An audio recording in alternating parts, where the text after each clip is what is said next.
छोराबी राख्छौ मलाई तिम्रो मुख यात्रा भोकापन लाइरह ड्याम्बो खोल्ने रिसाएर खोल्ने झ्याप्पै रिसाएर खोल्नु न ओ यो यो यो यो अझ छोरा छ मलाई तिम्रो मुख यात्रा 3 बेताको बनाइ भीम सरले के भन्नुहुन्छ त्यही पनि अब यहाँ भीम सरले जे भन्यो भने अझ सराबी राख्छौ मलाई तिम्रो मुख च्यातेर 3 बिताको पारिदिन्छु म त्यति डाइरेक्ट सराक्छ त अब हाम्रो होला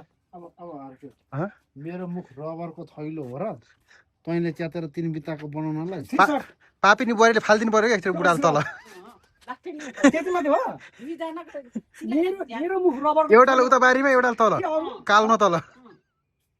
अनि हिँड छोरी जाउँ दुवैजना जान्छन् ल ल अनि हामी जान्छौँ तिमी भित्र छिर धार याद लाएर भित्र छिर्नु यस्तो गरेर छिर यता किनजना छौँ जान्छौँ किनजना छौँ यहाँ ल ल भने यताबाट भने के जाउँ बोल्नु परेन पहिला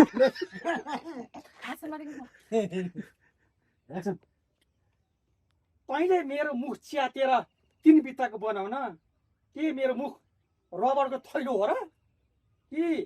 रबरको थैलो देखिस् चण्डालीका कहीँ पाछ्यास्नी हिँड छोरी जाउँ यस्ताको त मुख हिँड्नुस् मेरो घरमा अब खिचेको के भन्ने हो यति मात्र हाम्रो म छैन हिँड्नुहोस् हाम्रो घरमा भनेर मलाई यहाँबाट जान्न खोज्ने हिँड्नुस् हाम्रो घरमा यति मात्रै भन्ने हैन देखि छोरी यो चण्डालिकाको चाल अब मलाई यसले यो घरमा पस्नै दिन्न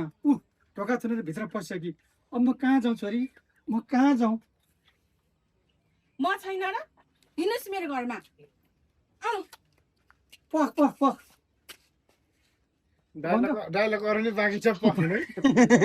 ल पख ल पख भने अब हर्का चरा मुसनी हिँड्ने बाटो त हामी हिँडेर छोरी छैन र नि ए जानेर भने छोरी नजाउँ कि गाउँलेहरूले फेरि भाइको घरमा गएर बस्यो भन्ला नि ल भन यसले नि भन्छे जाने भने म ए अरूले जेसुकै भन्नुहोस् खुरुक्क हिँड्नुहोस् अरूले जेसुकै भन्नुस् खुरुक्कै यो चण्डालिका भने ल अरूले जेसुकै भन्नुहोस् अरूले ल जेसुकै ल ल अरू जेसुकै म तिनवटा म फेरि म पनि बोल्छु पहिला मैले उसले फेरि म बोल्छु के भन्ने अरूले जेसुकै भन्नुहोस् तपाईँ खुरुक्क हिँड्नुहोस् भने क्या त्यसमा म फेरि अनि बोल्छु म बोल्छु ल राम्रो जस्तै ल ल छिटो ए बाबु फोन ल्याउनु त्यो पापिनी बुहारी यता हुनुहुन्छ यहाँ पापिनी बुहारी ठोक्ने हो सबलाई